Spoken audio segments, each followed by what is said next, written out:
Well, if it ain't one project, it's another. This is my son's 98 Pontiac Bonneville.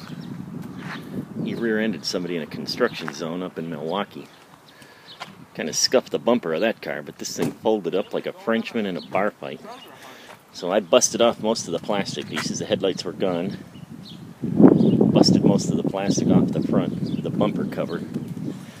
We're going to start out down in here. There are 4 on each side, 13mm bolts that hold the actual bumper on. We're going to take those things off of there.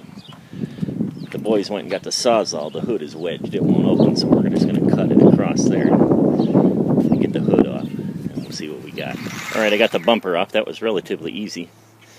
But we can't get the hood off. It's stuck down by the latch. So we got the all-American tool, the Sawzall. We're just going to cut across here between the inner hood and the outer hood. Peel this green part forward and see what we got going on underneath there. Alright, well here's where we're at. We got the hood cut loose, peeled back, peeled off this cover, and that's exactly what we got. The hood is stuck on the latch. It won't unlatch, so we're just going to Sawzall the pin that holds it in place, and then we'll be good to go. Well, that worked a lot better than I thought it would.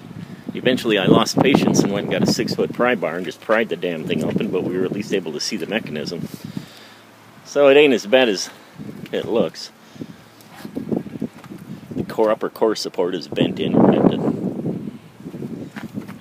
pull that baby up against the phone pole that's holding that basketball hoop up. Put a come-along on both sides. I don't think cylinder 5 was firing. That explains why it was running on 5 cylinders on the way home. There's a definite smell of raw gas coming out of it. I guess that explains it. We're good. But the radiator is leaking out. But I figured out when he hit, busted the clip that's holding the overflow bottle onto the radiator. The radiator seems fine. I'm gonna have to replace the plastic cover for the radiator, but looks like everything else we'll just be able to pull out with a come-along. Put a new bumper cover on, and we should be okay. We'll see. All right, this is where we're at. Got the hood up. Got all the stuff off the front, the various holders and things. Took the rest of the bumper cover plastics off on both sides.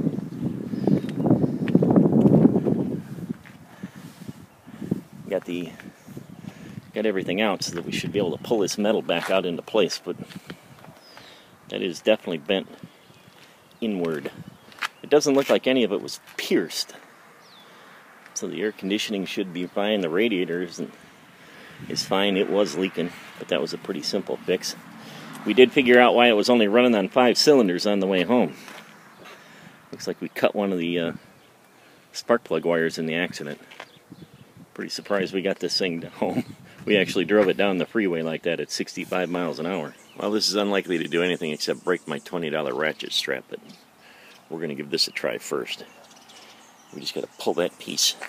Doesn't even have to come out that very far, but we got to pull that piece out so that it's a little more straight across. Alright, I reserve the right to be wrong about that. That worked like a friggin' charm.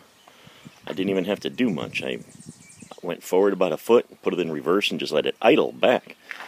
Did that 3 or 4 times, and it pulled that thing right back up. That's pretty amazing. Alright, here's the attempt at our next bend. I've got this part of it. What I'm guessing is close enough. But that whole front piece needs to come out about 3 inches so that the hood latch will line up. And it needs to come up a little bit, so I've raised my strap. That last part worked so well, this time we'll try for some elevation too.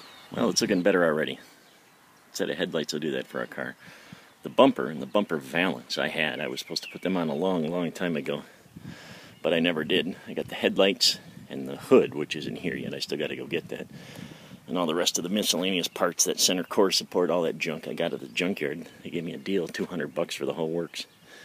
And for the most part, it's been pretty straightforward. I had to use that persuader right there to move this core support, upper core support, down 1/4 of an inch. I measured the one at the junkyard, and it is 16 1/4 from that air intake manifold. And that's exactly what I had. Bouncing against that phone pole was 16 1/4, but it was a little high, so I pounded it down. Other than that, a couple pairs of channel locks and a screwdriver, I just bent all the metal back into place. It's actually all made of pretty flimsy metal. that all counts on itself being bolted together correctly, I guess, for structural support, but it's going back together pretty easy so far. Things starting to look like a car again.